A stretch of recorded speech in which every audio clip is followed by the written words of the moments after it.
Donc nous allons commencer par Laurent Mauduit pour 4 minutes.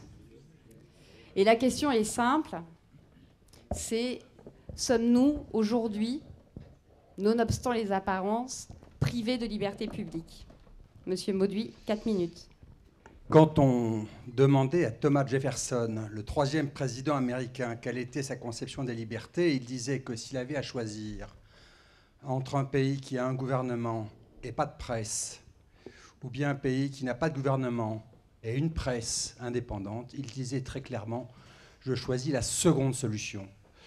En 4 minutes, je vais donc pousser une sorte de cri, à défaut de donner un argumentaire, c'est que j'ai le sentiment que la France a fait sur longue période, mais précisément aujourd'hui, le choix inverse à celui de Thomas Jefferson. Juste pour mémoire, je vous rappelle que quand les résistants de 1944 écrivent un formidable programme, on parle beaucoup de Stéphane Hessel, mais c'est l'époque, intitulé « Les jours heureux », le premier souci des résistants pour définir ce que serait un régime de liberté publique accomplie fixe une première ambition, comme Thomas Jefferson, une presse indépendante de l'État et des puissances d'argent. Le constat que je fais, c'est que l'état de nos libertés publiques se mesure aussi à l'état de ce qu'est la presse, c'est-à-dire l'abandon radical de ce qu'était l'ambition des résistants. Et ceci, je pourrais, si vous le voulez, l'argumenter. Ce point était juste un point rétrospectif, et si je parle de l'avenir, je dirais aussi que beaucoup de pays ont eu des conceptions très progressistes depuis quelques années de ce que seraient les libertés publiques. Le droit à l'information, le droit de la presse, qui est un droit qui protège non pas les journalistes, mais qui protège d'abord les citoyens. Par exemple, il existe en matière de droit d'accès aux documents une réforme fondamentale aux États-Unis qui est le Freedom of Information Act, qui garantit aux citoyens le droit d'accès aux documents, considérant que pour tout ce qui est d'intérêt public, la transparence doit être la règle et l'opacité l'exception.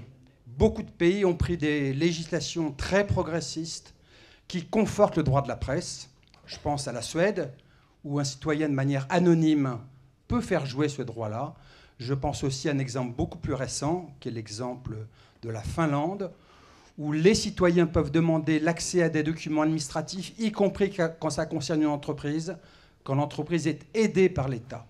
Regardez par contraste quelle est l'opacité française, où le secret défense, par exemple, a une importance qui n'existe dans aucune autre grande démocratie. Autre loi progressiste prise par de nombreux pays, la protection des sources.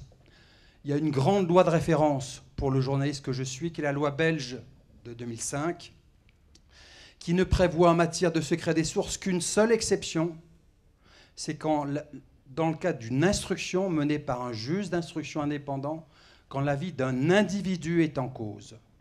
Et donc, dans ce cas-là, le secret des sources peut être levé. Alors, observez bien que la loi belge se place du point de vue de l'intérêt de l'individu, et non pas comme la loi française, du point de vue de l'intérêt de l'État ou de ses soi-disant intérêts supérieurs. Donc voilà, aussi bien pour le passé, où je pense qu'à cause de la presse, nous sommes dans une démocratie anémiée, aussi bien qu'on regarde des progrès à faire que beaucoup de pays ont engagés, la France est une démocratie anémiée, à part par rapport à la plupart des grandes démocraties.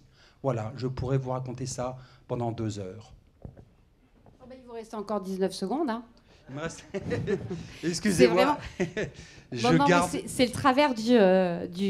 non, parce c'est que le professionnalisme sur Internet, sur Mediapart, on fait très long, mais j'ai aussi à faire concis. Donc voilà, j'ai joué la règle du jeu.